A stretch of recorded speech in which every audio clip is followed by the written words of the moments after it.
Why is Hebrews 11 the most important chapter in the Bible? Have you ever wondered how some people manage to remain steadfast in their faith even when everything around them is falling apart? How does someone still trust in God when the diagnosis is bad, the money is gone, or their dreams seem to have died? Perhaps you're experiencing exactly that right now, a time of uncertainty, doubt, and divine silence.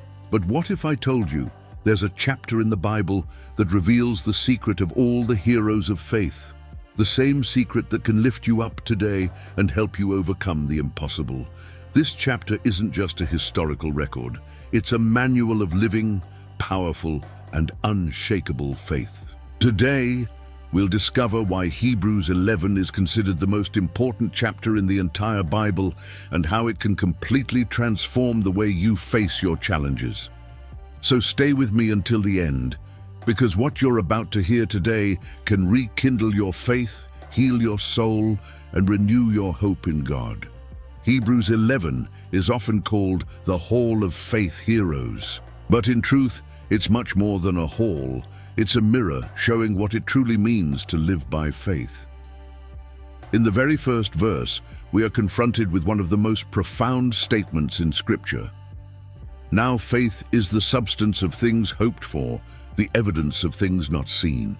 This isn't a theoretical definition, it's a call to real life. It's about continuing to believe even when there are no visible signs.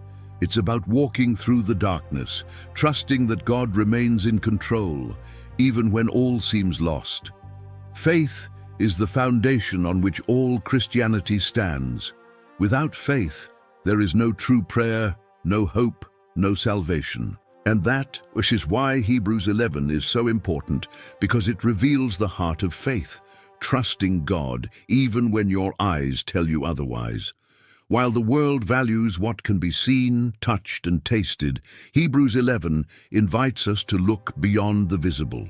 Each character mentioned there experienced something that, humanly speaking, seemed impossible, but they all had one thing in common.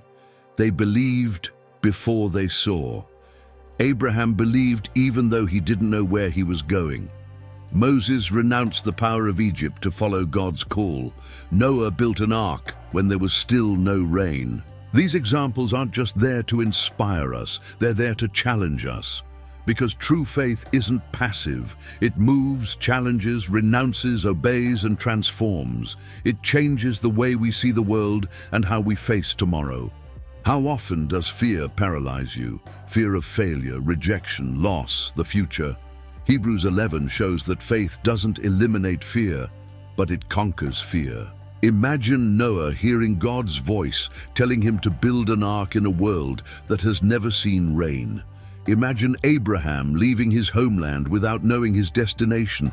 Imagine Moses defying the most powerful empire on earth, guided only by a promise. They all felt fear, but what kept them standing was trust in the one who promised. Faith doesn't ignore fear.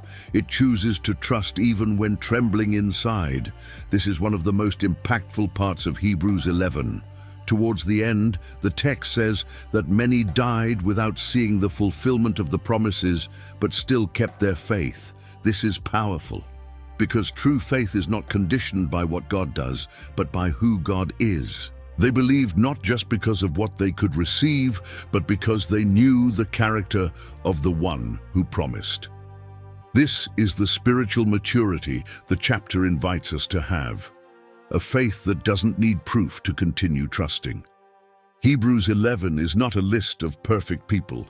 It is a list of imperfect people who chose to believe. Men and women who were flawed, limited, but who decided not to give up. And the text says, God is not ashamed to be called their God. Think about that for a moment. The Creator of the universe delights in associating with those who trust in Him, even when everything goes wrong. Authentic faith honors God, and God honors those who live by faith. Each name in Hebrews 11 represents a story that continues to resonate today. Abraham's faith teaches us about obedience. Moses' faith teaches us about renunciation. Hannah's faith teaches us about perseverance. David's faith teaches us about courage. These testimonies show that faith never dies. It becomes an example for generations to come. And perhaps today, your struggle, your prayer, and your testimony are creating a legacy that will inspire others tomorrow. The most powerful thing of all is understanding that the story of Hebrews 11 is not over. It continues to be written through me, through you, through all those who continue to believe. Your name may never appear in a book, but God is writing your faith on the eternal pages of heaven. Every time you pray in the midst of pain, every time you forgive, every time you continue to believe, you are living Hebrews 11 today. The question is, what will your testimony of faith be like? Will you be remembered as someone who gave up, or as someone who trusted until the end? The heart of the book of Hebrews. The book of Hebrews in general is an invitation to look to Jesus, the author and finisher of faith. And Hebrews 11 is the culmination of this message. It sets the stage for the next chapter, where we are called to run with perseverance, looking to Christ. In other words, the faith of the ancients points to our faith today, and all of it points to Jesus, the center of everything. He is the greatest example of faith, surrender, and trust in the Father. Therefore, understanding Hebrews 11 is understanding the foundation of the entire Christian journey. The faith described in Hebrews 11 is not a faith dependent on the weather or emotions. It is firm, constant, unshakable, even in the face of chaos. Many of the characters there faced persecution, rejection, and even death threats, and yet they remained standing. This shows us that true faith does not bend to circumstances. When the world screams, "Give up," faith whispers, "Keep going." When doors close, it says God still has a way out, and it is this kind of faith that the Christian is shaped, not in easy times, but in the storms of life. Because it is in the darkness that the light of faith shines brightest. One of the secrets of Hebrews 11 is that all the heroes of faith acted. None of them stood still, waiting for things to happen. They obeyed, even without fully understanding what God was doing. Abraham set out without knowing his destination. Noah built without seeing the flood. Moses faced Pharaoh, trusting only in a word. This teaches us that faith and obedience go hand in hand. It's no use saying we trust in God if we're not willing to follow His voice. True faith manifests itself in practice, in decisions, in sacrifices, in the steps we take, even when there's no visible ground ahead. Hebrews 11 reminds us that there are no limits for those who believe. Faith is what connects the natural with the supernatural. When man reaches the end of his strength, that's when God's power begins to act. Sarah, barren and elderly, becomes a mother. Joshua, faced with insurmountable walls, sees Jericho fall to the sound of trumpets. Gideon, with only 300 men, defeats an entire army. These stories are not there by chance. They exist to awaken in us the awareness that God still accomplishes the impossible. And if He did it before, He can do it again. The same God of Hebrews 11 is still alive, still speaking, still fulfilling promises.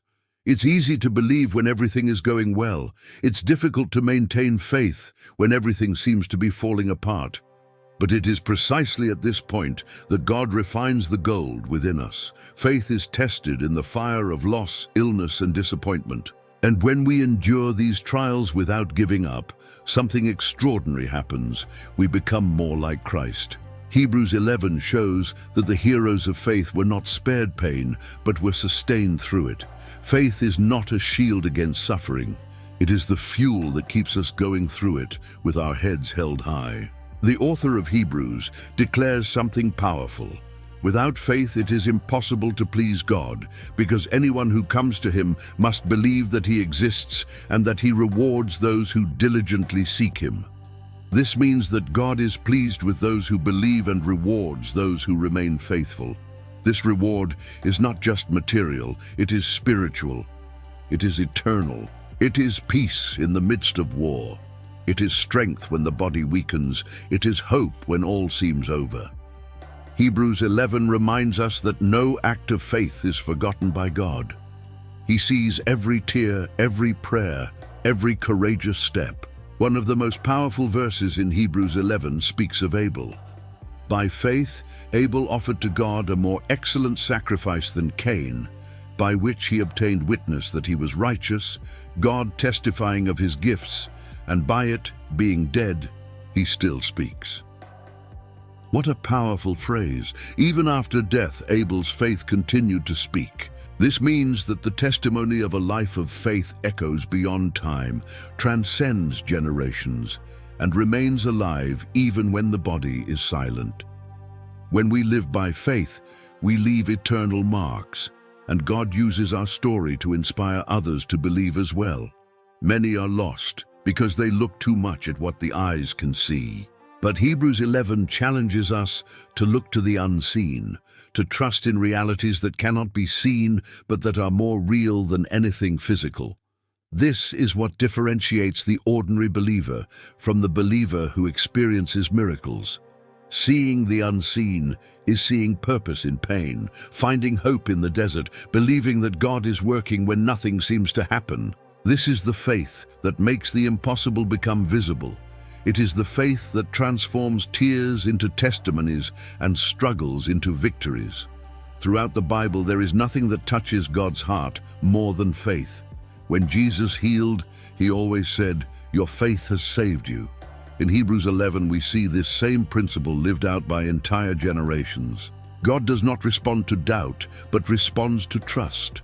When a child trusts in the Father, even without understanding what is happening, it moves heaven. Faith is the language God understands. It is the sound that breaks spiritual silence. It is the gesture that opens doors where before there were only walls. The Christian journey is long and full of challenges. Therefore, Hebrews 11 ends by reminding us that faith is what sustains us until the end. The heroes of faith were not spared suffering, but they finished the race trusting in the same God who called them in the beginning. And this is what we need to learn. It's not enough to start well. You must finish strong. Faith is not a fleeting emotion. It is a daily decision. It is getting up every morning and saying, "I still believe," even tired, even hurt, even without understanding. Continuing to believe is what keeps us spiritually alive. We live in a time when people believe in everything except God. And that is why the world needs living examples of faith. Hebrews 11 is not just about the past, it is about the present. The same kind of faith that transformed Abraham and Moses can transform your story today. When someone looks at you and sees a faith that does not waver, they are touched, inspired, and provoked to seek the same God. Your faith can be the most powerful sermon anyone will ever hear. Hebrews 11 teaches us that faith is the silent preaching that changes hearts. Faith is the bridge that connects the human to the divine, the earthly to the heavenly. Hebrews 11 shows us that faith is the path that connects us to something much greater than this life. It is faith that makes us understand that this world is not our final home. Like the heroes of faith, we too are seeking a better country, that is, a heavenly one. It is this hope that keeps us going even when all seems lost. True faith does not seek fleeting rewards. It seeks the eternal presence of God. And we come to the central point. Hebrews 11 is the beating heart of the Christian faith. It is the summary of the journey of all who have dared to trust in the unseen. It is the mirror in which each of us must look and ask, "How is my faith?" This chapter is not only the most important in the Bible for its content, but because it summarizes the essence of the spiritual life. Everything revolves around faith, the beginning, the middle, and the end. Without faith, there is no relationship with God, no promise, no eternity. But with faith, anything is possible. So if you're listening to this video right now and feel your faith is weak, remember, God doesn't need perfect faith. He only needs a heart willing to trust. Start over today. Rekindle that flame. If you were impacted by this incredible story, and felt God speaking to you through this video, don't forget to like and subscribe to the Pearls of the Kingdom channel. This will greatly help more people be reached by this message. And look, there's another video appearing on your screen right now, and I'm sure it will further edify your life. Let's continue exploring the wonders of God's Word together. Until next time, and may the Lord bless you powerfully.